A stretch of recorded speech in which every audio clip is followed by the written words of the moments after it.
Selamat pagi, selamat siang, selamat sore para sedulur semua dimanapun berada. Ini kita mau sharing bisnis dan tentang keuangan. Monggo bagi yang baru masuk channel ini, dukung perkembangannya, like, subscribe, dan komen. Memperhatikan beragam usaha yang ada di sekeliling kita. Ada usaha yang maju pelan tapi pasti, ada usaha juga yang konsisten, ada juga yang bertahan, dan ada juga yang di tengah kompetisi yang semakin ketat pada akhirnya berupaya untuk kembali tegar, tetapi karena sumber daya dan sumber dana semakin sedikit, akhirnya tutup dan tidak lagi beroperasi. Gagal itu berarti menetapkan berhenti pada sebuah proses perjuangan. Sukses berarti terus berenang di tengah arus deras, keterbatasan, kendala, hambatan, dan juga kekurangan. Tetapi karena ada target dan tujuan, maka terus konsisten berupaya, terus praktek dan melakukan yang terbaik, dan pada akhirnya titik-titik kemajuan nyata terbentuk, dan kemudian semangat semakin besar untuk terus menjangkau keberhasilan berikutnya. Kita berada di serangkaian aktivitas umat manusia yang ada di sekeliling kita, dan perhatikan semua itu. Pada dasarnya mereka punya namanya kebutuhan, dan juga mereka punya kemampuan bayar meskipun relatif. Tetapi di atas semua itu, sebuah usaha yang terus mengantisipasi potensi resiko dan juga masalah, maka dia secara aktual nyata akan memiliki energi untuk bergerak konsisten dan mampu mengatasi persoalan. Dan usaha pada dasarnya persoalannya adalah bagaimana melayani konsumen dengan beragam atau sesuai jenis usaha yang dilakukan, sehingga menghasilkan omset dan juga memperbaiki, meningkatkan kualitas layanan maupun kualitas barang yang dijual, sehingga ada potensi omset minimal yang membuat usaha itu mampu beroperasi dari ke hari ke hari. Kegagalan itu sendiri memang bisa diatasi dengan terus memperbaiki metode kerja maupun mengantisipasi resiko, sekaligus meningkatkan namanya daya jual. Tapi seringkali faktor eksternal kompetisi itu sendiri yang membuat sebuah usaha bisa pada akhirnya tertutup. Memang ada pertanyaan di dalam hati setiap pelaku usaha, apakah saya sendiri mampu memahami apa yang menjadi pola pikir, kebutuhan, dan juga rasa yang dimiliki oleh pembeli saya.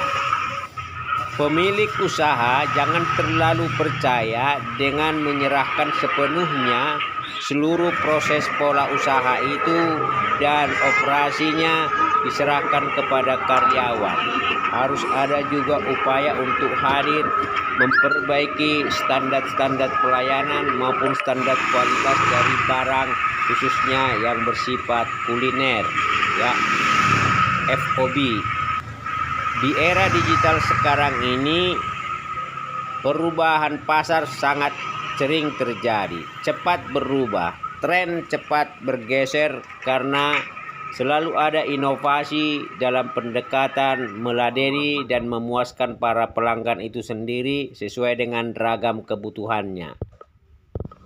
Gagal itu normal, tetapi tidak normal ketika kesalahan yang sama terjadi pada momen-momen berikutnya dan tidak ada perbaikan ke arah peningkatan, mencari solusi, bahkan menemukan pola-pola yang lebih inovatif dan kreatif, sehingga memang tidak terjadi lagi kesalahan yang sama.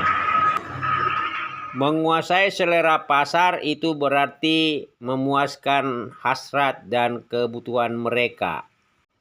Kita selaku konsumen pernah makan bakso, makan di restoran, atau membeli kebutuhan kita. Dan sekarang kita bisa mengatakan ada sesuatu yang kurang dalam barang itu sendiri, harganya maupun kualitas layanannya, packagingnya maupun hal-hal lain. Dan itu berarti membuat kita ketika menjadi pelaku usaha harus juga mendapat kritikan, komplain, bahkan juga bergesernya mereka ke produsen lain, ke pedagang lain, karena memang tidak menemukan apa yang secara kualitatif maupun secara aman mereka dapatkan. Pergerakan kegiatan umat manusia berarti membuka peluang kehadiran usaha-usaha di setiap ruang-ruang kehidupan itu sendiri. Dan itu secara aktual berarti membuka upaya untuk terus belajar bagaimana menaikkan potensi jualan dan omset dengan menjual barang yang sesuai dengan kebutuhan dari konsumen yang telah kita sasar.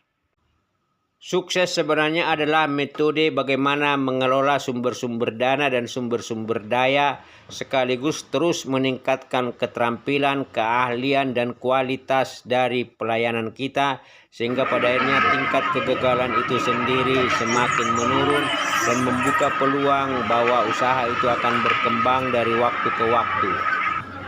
Berhenti dan tidak kuat menghadapi masalah bisa saja pada akhirnya membuat kita itu mundur dan pasrah menyerah, dan akhirnya itulah titik kegagalan yang membawa kita pada sebuah refleksi apa sebenarnya penyebab dari kegagalan itu dan mengapa saya harus berhenti. Pilihan ada pertama dari semua keputusan yang kita ambil dan dari semua kebutuhan yang kita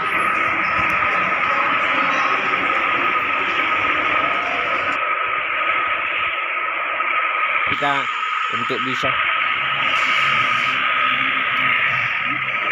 dan masalah supaya kita jangan pernah berhenti, dan itu adalah karakter dan mental wirausaha. Salam sehat, salam sejahtera, salam wirausaha.